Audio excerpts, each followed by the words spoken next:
come and look at it again later.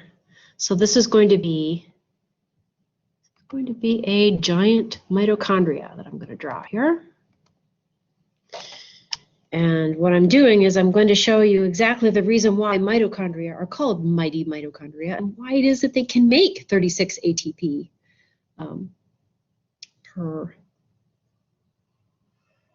per glucose. So remember that a mitochondria used to be a free-swimming bacteria. So it looks a little bit like a bacillus bacteria. It looks like it could almost just be a bacteria, which is really what it is. It's a little bacteria that came into the first eukaryotic cells 2 billion years ago and made itself at home and started cranking out ATP for the benefit of the cell in a symbiotic fashion. Very mutualistic of it to do. And we're very grateful that it did that and stayed, and that now we have mitochondria in our cells. Otherwise, we would never be able to do all of the high energy things that we do with our brains and our muscles and everything. So this is a mitochondrion. So if that's a mitochondria, then out here is the cytoplasm of the cell. And in the cytoplasm of the cell, you know that glucose gets broken down to pyruvates, which is the first step of any type of respiration, right? Okay. I'm also going to label this a little bit. The outside membrane of the mitochondria is, predictably enough, called the outer membrane. And this inner membrane is called the inner membrane. Inner membrane. And the fact that there is this double membrane system is the key to mitochondria's success in its energy endeavors. It creates, these two membranes create a space between called the intermembrane space, which is crucial to the production of lots of ATP. Intermembrane space is out here, very small space between the inner and outer membranes. And then the innermost compartment of this, look, the nougat in an eclair, is called the matrix. There's the anatomy of the mitochondrion. All right, so going back up here, we've got glucose. In the glycolysis process, we know that we get a little bit of ATP from that. 2 ATP come from glycolysis. And we also reduce 2 NADHs from that. And in this case, if we have oxygen, those 2 NADHs are not going to be forgotten and just recycled to keep this going like it would if we were doing fermentation. Instead, these guys, these NADHs, are going to come in the electron transport chain, which I'm going to show you in a minute. So the 2 pyruvates diffuse all the way in to the matrix, and they go through something called the link reaction before they go into the Krebs cycle. And the link reaction, pretty simple. You take off, you oxidize those 2 pyruvates, remember, are 3 carbons, right? You oxidase off one of the carbons. Carbon dioxide breaks off, and you wind up with a 2-carbon acetyl group. An acetyl group that only has 2 carbons on it because you broke one off in that carbon dioxide. And because you broke a bond, you oxidized the pyruvate molecules, you now also wind up with a little more NADHs. And that, as we have said, comes in useful later, so there's a little bit more of that, which is why that link reaction is actually important. The continuing story of the breakdown of the food molecules, the acetyl group, and there's 2 of these because there were 2 pyruvates, right? So there's actually 2 of these. The acetyl group hooks onto a very special coenzyme called coenzyme A. And coenzyme A is kind of like this big friendly enzyme that holds on to this tiny little 2-carbon acetyl group and is a kind of like the big brother that takes you to the big party where all the cool kids are. That's exactly what it is. The next step, you know, is the Krebs cycle. And the Krebs cycle is cyclical, right? This is the Krebs cycle.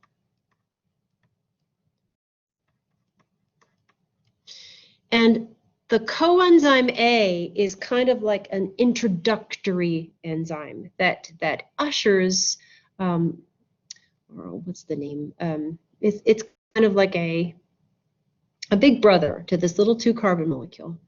And the Krebs cycle is coming around from the last time it was doing its job, and it has a 4-carbon molecule that is waiting for the coenzyme A, that's a 4, to bring it this 2-carbon molecule. So this 2-carbon molecule comes in, and the coenzyme A makes a nice environment for the 4-carbon molecule to come up and meet it and turn into a 6-carbon molecule, because 2 plus 4 is 6.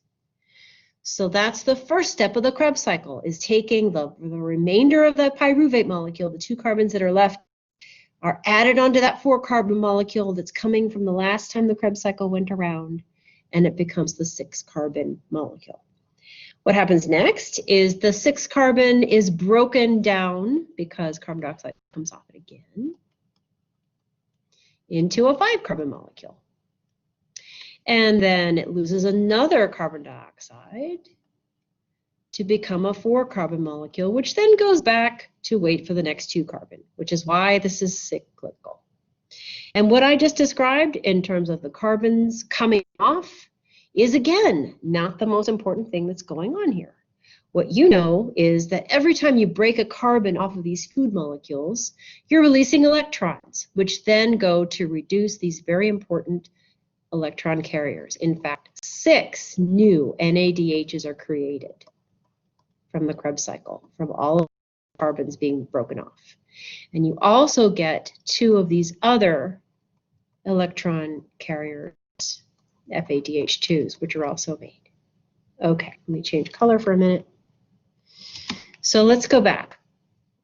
We have electron carriers that are full of high energy electrons up here. We have 2 more NADHs right here. These guys are the money makers. And then we have 6 more here and 2 more here. These things that I've circled in red are the electron carriers that are carrying high energy electrons. And after the Krebs cycle is all over, they are going to be the biggest makers of ATP in this story.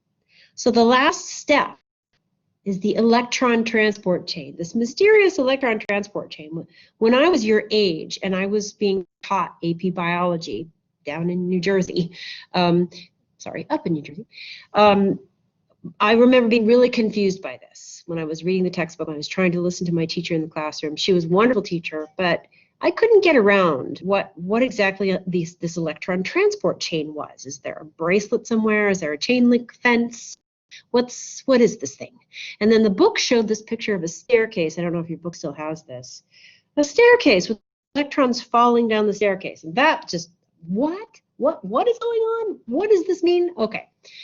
The electron transport chain is a series of proteins. It's a protein chain that transport electrons. And these proteins are all located in the inner membrane of the mitochondria. Let me make sure this is nice and small. Yes. Okay.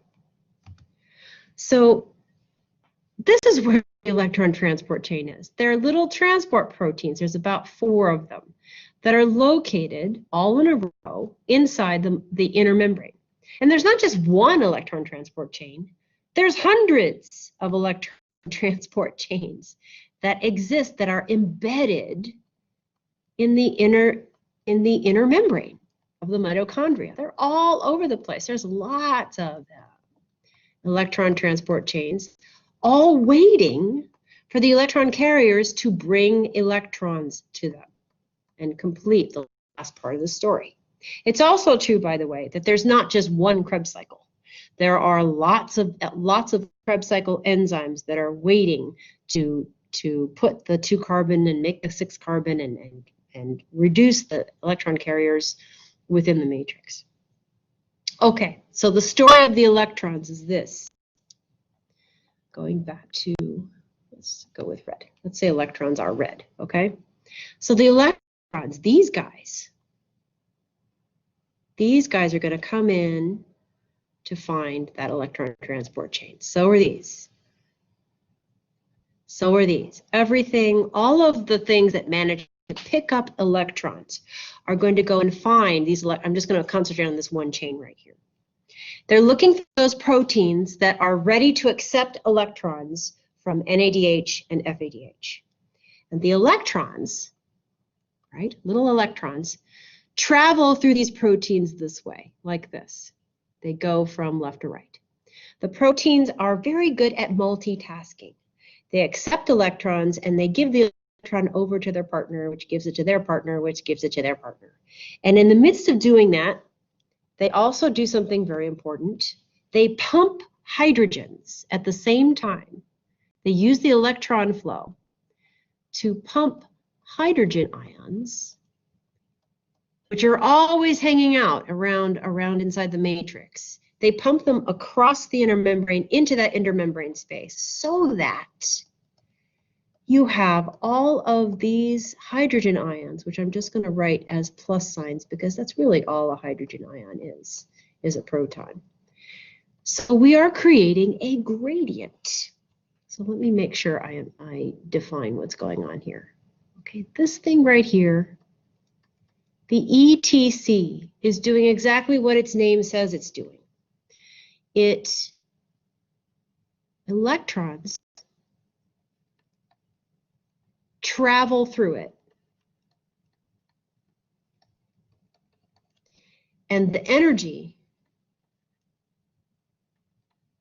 okay, this flow causes a pumping. This flow pumps hydrogen ions into the intermembrane space.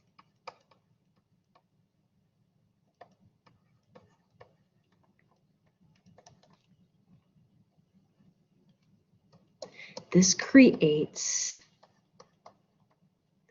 a proton gradient.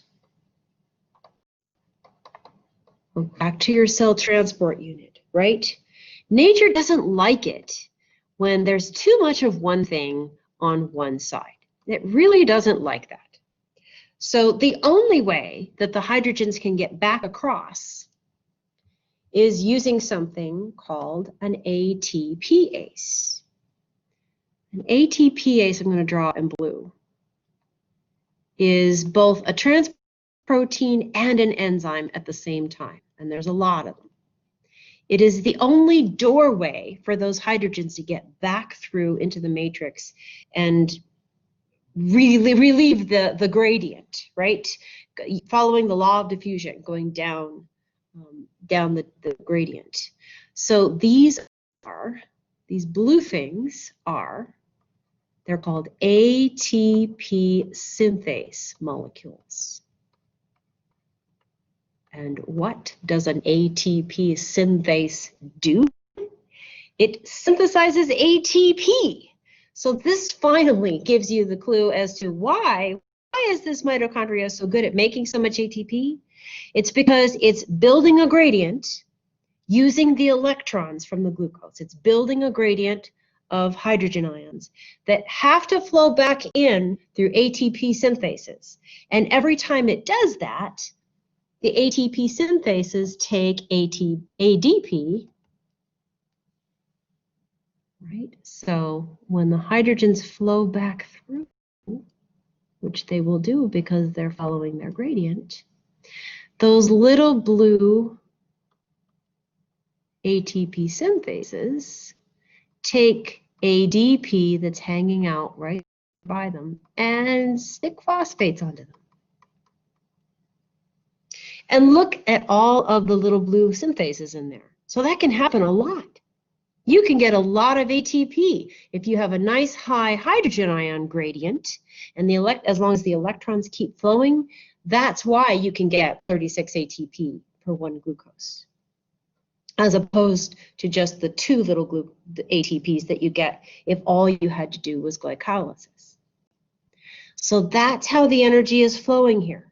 The glucose gets oxidized, those electrons are carried to this fancy electron transport chain, which is just a bunch of proteins embedded in a membrane.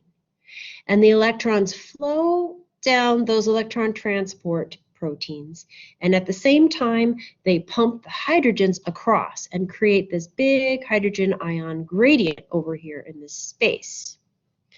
The only way back in for those hydrogens is to flow through ATP synthases, these blue proteins. And that triggers the ATP synthases, which are essentially enzymes, to push ADP and phosphates together and make ATP molecules using the flow of hydrogens through them. This is also called, this process of putting a phosphate onto ADP using this hydrogen flow, it's actually called oxidative phosphorylation. Remember, phosphorylation just means sticking a phosphate on something, right? Oxidative phosphorylation is phosphorylating ATP, right? So this plus ADP goes to ATP. But the source of energy for doing it is the oxidation of glucose, the electron flow, where the electron ultimately came from glucose, and that electron flow is creating the hydrogen ion gradient that is then allowing an ATP synthase to phosphorylate lots of ATP. Okay, that's a lot. Yes? Okay, it might sound stupid, but like, Never stupid. how, like, we only have ions, right? So if we pass through the ATP synthase, how do we get ATP? Like, where does it come from? Okay. So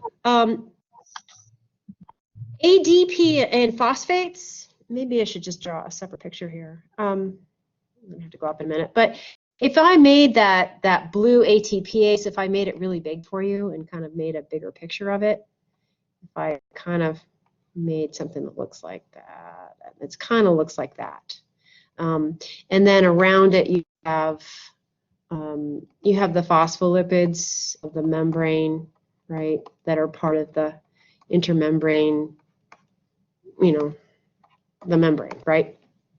And over here you have all the hydrogen ions, right, hanging out because there's a big gradient over here. Over here, it's an ATPase molecule, ACE meaning it's an enzyme.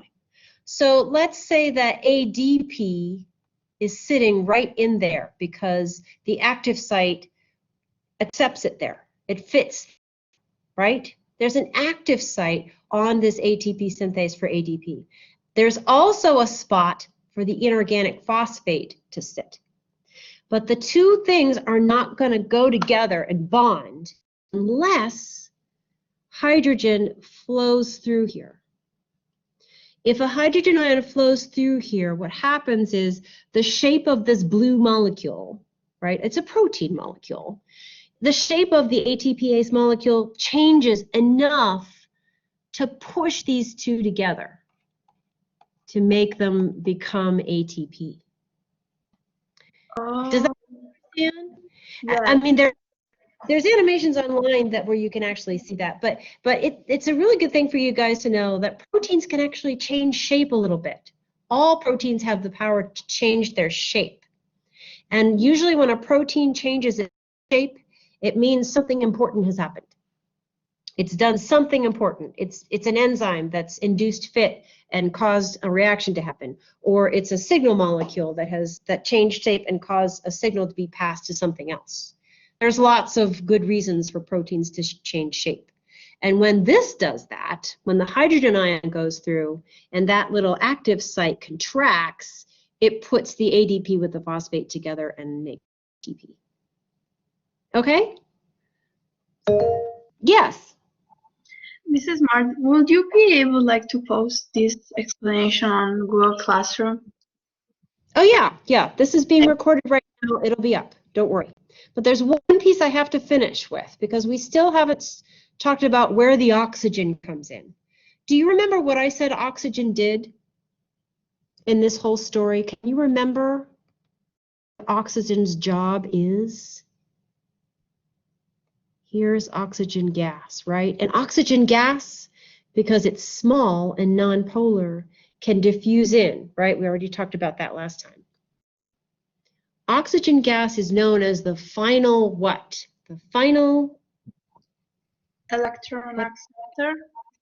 Yes, the final electron acceptor. And what it's doing, and the animation I'll show you in a few minutes will show this a little bit better. But when the electrons flow down this little thing right here, right? The electrons flow down all of these electron transport chains, and then that pumps the hydrogens, right?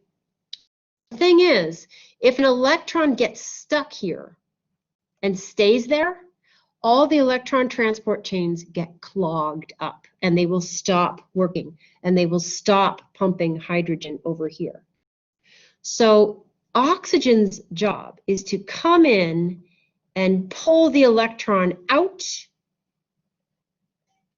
of the line, out of the queue, right? It's taking the electrons away so that more electrons can continue to flow down the electron transport chains. And then the oxygen is going to take those electrons, and it's also going to take some hydrogen ions that are around, and it's going to make water, which is another one of the final products.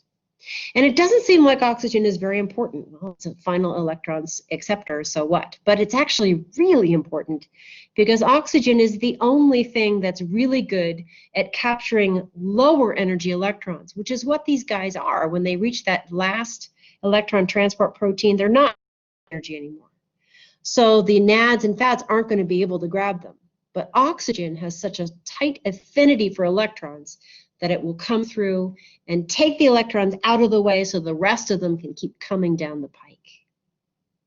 So that's the value of oxygen, and that's why this has to be aerobic. And that's why if somebody holds your head underwater, you will die because you can't make any of that ATP anymore that your mitochondria are so good at making. You can't make all those 36 ATP per glucose anymore because all of your electron transport pathways are clogged with electrons that cannot move because oxygen has not sailed in to save the day and take all the lower energy electrons out of the way. Okay, so I hope that's helpful. What I want to do now is, and this is going to be saved for you, and I'll post it up. Yeah, okay, good, very good. And that's a lot to understand. Aerobic respiration is not easy. And if you don't understand it yet, that's fine, that's understandable. But you definitely need to probably go back over this and watch it again. I'm going to show you one more thing, an animation that you can also look at yourself. I'll share audio, and I'm just going to let it play because I know you're exhausted and you don't want to listen to me anymore. But just give me your patience for just another minute. Come on, get out of there. Oh, all right. Thank you.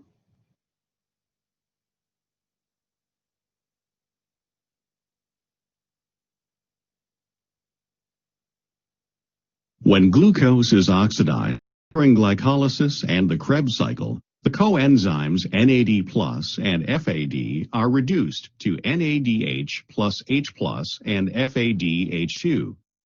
In the mitochondria, the electrons from NADH plus H+ are transferred to the electron carrier proteins, and the protons are transferred across the membrane.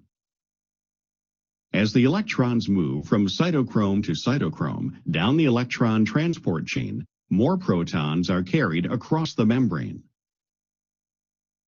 Cytochrome C transfers electrons to the cytochrome C oxidase complex. Protons are also transferred to the outside of the membrane by the cytochrome C oxidase complex.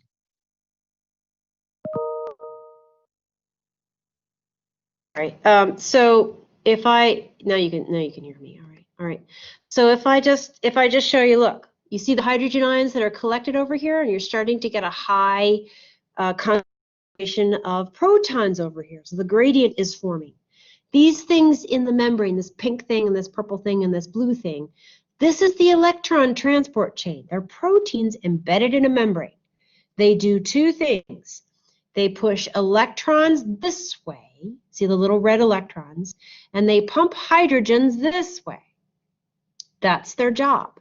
But now they've got electrons that are stuck here in this last cytochrome C, and those electrons can't move unless oxygen comes and takes them away. So I'm going to let this keep going.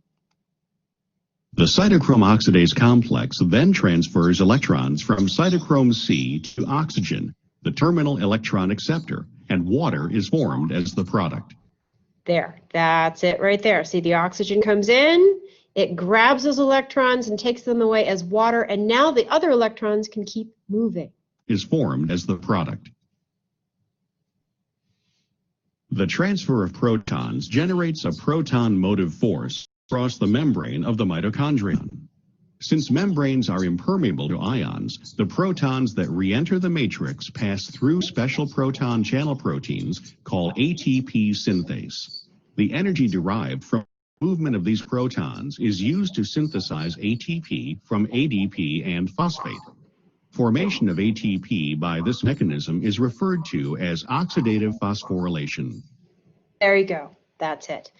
There's that ATP synthase I was talking about. See what happens? The hydrogen goes through and the ADP and phosphates are together into ATP, and that's it. And that happens a lot. So long as there's a bunch of hydrogen over here, that can keep happening. Okay. That is the end of that presentation.